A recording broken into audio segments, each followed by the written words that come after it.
Hey there, welcome to our channel. Today we're going to take a closer look at two of our favorite breeds, the Alaskan Pitbull and the German Shepherd. These dogs have a rich history and unique characteristics that make them truly special. We'll dive into their origins as working dogs and explore how they've become such beloved companions today. So grab a cup of coffee, sit back and relax, and join us as we explore the fascinating world of the Alaskan Pitbull and German Shepherd. Let's get started. First, we will start with the German Shepherd and who is Max Stephanitz. Growing up in an affluent family in mid-19th century Germany, Max Emil Friedrich von Stephanitz had always wanted to study agriculture, even spending time at Berlin's veterinary school. But instead pursuing his dream to be a gentleman farmer, he relented to family pressure and joined the military. As a cavalry officer in the German countryside, von Stephanitz came to admire the sheep-herding dogs he encountered there for their intelligence and lightning-fast responsiveness. But as modernity encroached and grazing land slowly evaporated, these peerless sheepdogs began dwindling in number. Before they disappeared entirely, von Stephanitz decided to create a formal breed of German sheepdog, buying a sprawling estate near the Bavarian town of Grafith on which to raise them. His continuing quest for breeding stock prompted von Stephanitz to attend one of the country's largest dog shows in April 1899, accompanied by his friend Arthur Meyer. And that is where he spotted a dog named Hector Lynxrhein. While the 4-year-old's striking, wolf-like appearance doubtless first drew von Stephanitz's eye, his intelligence and depth of character sealed the deal. A gentleman with a boundless zest for living is how von Stephanitz described him.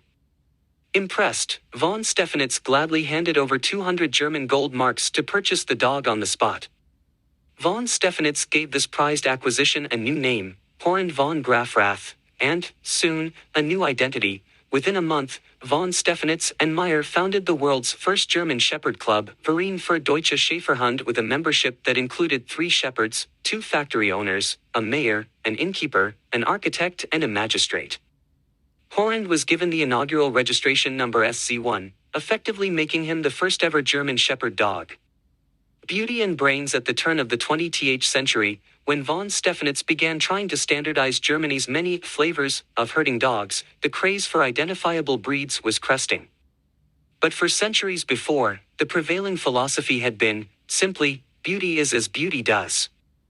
A good sheepdog was a good sheepdog, no matter how it looked. Still, local and regional styles of dogs did intrinsically develop, and von Stephanitz harnessed them to fix the traits he wanted in what he considered the ultimate German herder. The newly rechristened Horand came from Thuringia in North Germany, where dogs of his kind were common. Horand was not a one-off. He had been very deliberately bred by Friedrich Sparwasser in Frankfurt, who focused on fixing the upright ears and wolf-like body style that so many fanciers admired. From Horand's immediate family, his littermate brother, Lux, both their parents and both their paternal grandparents were later registered as German Shepherds as well. The Thuringian dogs, however, tended to be smaller and stockier, often with wiry coats, curled tails and sharp temperaments. Von Stephanitz believed that crosses to dogs from Württemberg in South Germany, which were generally larger and heavier boned, with more tractability, would give him the middle ground he sought. To von Stephanitz, a dog's working ability was as important as its appearance, and he disagreed bitterly with those who would have the breed be just a showpiece. To this day, when German Shepherds are judged at dog shows, each submits to a quick temperament test by the judge, to vouchsafe its stable temperament. Horand had already achieved perfection in that department, as far as von Stephanitz was concerned. Although untrained in his puppyhood, nevertheless obedient to the slightest nod when at his master's side, but when left to himself, the maddest rascal, the wildest ruffian and an incorrigible provoker of strife, von Stephanitz wrote of Horand, reminding of the breed's high energy level, which needs to be channeled. Never idle, always on the go, well disposed to harmless people, but no cringer, mad on children and always in love. A service and war dog. Not surprisingly, von Stephanitz used Horand extensively at stud, line breeding intensely on him to fix the traits that he found so valuable. Thanks to the success of some of those offspring, in particular his 3 grandsons Heinz von Starkenberg, Beowulf and Pilot, Horand's blood flows through the veins of virtually every German Shepherd alive today. Though the German Shepherd was being developed just as the storm clouds of the Great War were gathering, the German military hadn't yet fully appreciated the value of war dogs. Von Stephanitz relentlessly and successfully promoted his nascent breed as a peerless service dog, and mourned the fact that Horand had never had the opportunity to prove himself in that respect. What could not have become of such a dog, he asked rhetorically, if we only had at that time military or police service training? World War I brought with it anti-German sentiment and changing semantics across the globe. In the United States, American Kennel Club directed the German Shepherd Dog Club of America to change both its name and that of the breed. By the proscribed deadline, the club rechristened itself the Shepherd Club of America, and similarly lopped the word German off the breed name. Across the pond, the British responded in kind, renaming the breed the Alsatian. But in the aftermath of the war, the Shepherd's reputation as a war dog spread, and canine film stars such as Rin Tin Tin and Strongheart, war veterans both, ensured a skyrocketing popularity worldwide. American fanciers met von Stephanitz in person in 1930, when he was invited to judge at the famous Morris and Essex Kennel Club show by the impossibly wealthy Geraldine Rockefeller Dodge, the show's benefactress and a German Shepherd breeder herself. So many shepherds were entered that von Stephanitz was forced to judge both sexes over 2 days, and, in the European tradition, wrote a critique on each. Developing in the time and place that it did, the German Shepherd always struck nationalistic chords in its homeland, and as World War II approached, the breed healed obediently into some of its darkest days. Hitler was fascinated with German Shepherds, thanks to his relentlessly loyal dog Prinz, and a number of Nazis soon joined the German Shepherd Club. Though von Stephanitz was a man of his times, and so not immune to the prevailing anti-Semitism, as some of his writings unfortunately attest, he nonetheless resisted the changes, or, perhaps, the loss of control. Eventually forced to resign from the club, von Stephanitz died a year later, in 1936. Today's German Shepherd dog. Today, the breed von Stephanitz left behind has become one of the most popular dog breeds in the world. He might be surprised at the drama of today's German Shepherd ring, as well as the varying styles of dogs across different countries and continents. But he would find common ground with modern fanciers in this aphorism, a version of which circulated among breeders of his day. Now let's talk about Alaskan Pitbull. The Alaskan Pitbull is a unique and relatively rare breed that is a combination of two well-known and respected breeds, the Alaskan Malamute and the American Staffordshire Terrier. Both of these breeds have rich histories and have been used for a variety of purposes throughout their existence. The Alaskan Malamute is an ancient breed that has existed for over 4,000 years. It is named after the Malamut Inuit tribe who inhabited the present-day northwest coast of Alaska. The tribe relied heavily on Alaskan Malamutes for hunting bears and seals, as well as for sledding across harsh terrain. These dogs were highly valued by the tribe and were considered to be an integral part of their way of life. During the 1800s, Alaskan Malamutes were imported to the United States to assist gold rush prospectors on the West Coast. However, due to breeding with smaller dogs for racing purposes, the purebred Alaskan Malamute became diluted over time. In the 1920s, there was a successful effort to revive the purebred variety, and the American Kennel Club (AKC) recognized the breed in 1935. The American Staffordshire Terrier, also known as the Pit Bull Terrier, was developed in the English region of Staffordshire in the 1800s for dog fighting.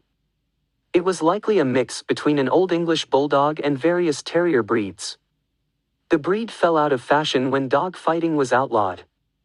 However, some specimens made their way over to the United States during the 19th century, and American breeders developed an animal with more heft and a larger head. This variation became known as the Pit Bull Terrier and was recognized as such by the AKC in 1936. Over 30 years later, the breed was renamed the American Staffordshire Terrier. Alaskan Pit Bulls may have been bred as early as the late 1800s, given the Malamutes and Pit Bulls' long history in the United States. However, they are still an unusual hybrid dog and not recognized by the American Kennel Club. This means that they do not meet the breed standard and cannot participate in AKC events. In terms of their physical appearance, Alaskan Pit Bulls typically have a strong and muscular build with a large head and a thick, dense coat. They are known for their intelligence, loyalty, and endurance. As a result of the combination of the two breeds, Alaskan Pit Bulls are often used for hunting, sledding, and other outdoor activities. They also make great family pets and are known for their affection towards their owners. As a hybrid breed, the physical appearance of the Alaskan Pit Bull can vary greatly, as it can inherit any combination of physical traits from both parent breeds. The Alaskan Pit Bull generally has a large and imposing body, similar to the Spitz descendant, but with the smooth, trim coat and square muzzle of a pit bull. The ears of the Alaskan Pit Bull can also vary, as they may be erect if it takes after the Malamute, or small and pendant if it takes after the Pit Bull. The coat of the Alaskan Pit Bull is short and dense, and can come in a variety of colors such as black, blue, fawn, red, white, brown, or silver. They can also have different coat patterns such as sable, agouti, or brindle. The Alaskan Pit Bull is known to be a true pack and people animal, as they love to give and receive affection. They make great family dogs that are eager to go on a hike or sit on the couch with their family. They are also known to be extremely loyal to their families, and openly develop strong bonds with everyone in their household. Alaskan Pit Bulls are sociable and get along well with kids and other dogs if they are well socialized. It's important to note that this breed is confident and bold, so it's important to be firm with them from the beginning, otherwise, they may try to run the show. They also have streaks of independence during which Alaskan Pit Bulls simply require alone time. In terms of activity requirements, Alaskan Pit Bulls come from two very energetic parent breeds, with the Alaskan Malamute in particular known for its endurance and vitality. As such, the Alaskan Pit Bull requires vigorous exercise for about an hour every day. They enjoy outdoor activities such as hiking and long walks, and may also enjoy trips to the dog park, learning tricks, and playing games with family members. This dog can thrive in almost all types of climates, but they are best suited for rural or suburban environments where they have access to a yard or ample outdoor space. It's also important to note that Alaskan Pit Bull is not recognized by the American Kennel Club and it's not considered as a purebred dog, which means that it does not meet the breed standard and cannot participate in AKC events. Alaskan Pit Bull is known to be a strong and robust dog, however, it's important to note that it's not a suitable breed for everyone. This breed requires an experienced and dedicated owner who is able to provide them with enough exercise, mental stimulation, training, and proper socialization. We hope you've enjoyed learning about the origins and evolution of these beloved breeds, as well as their unique traits and characteristics. These dogs have played important roles in history, whether as working dogs or loyal companions. We hope this video has given you a greater appreciation for the Alaskan Pit Bull and German Shepherd and has maybe even inspired you to consider one as your next pet. Don't forget to hit the subscribe button, give this video a thumbs up, leave a comment and share this video with your friends if you enjoyed it.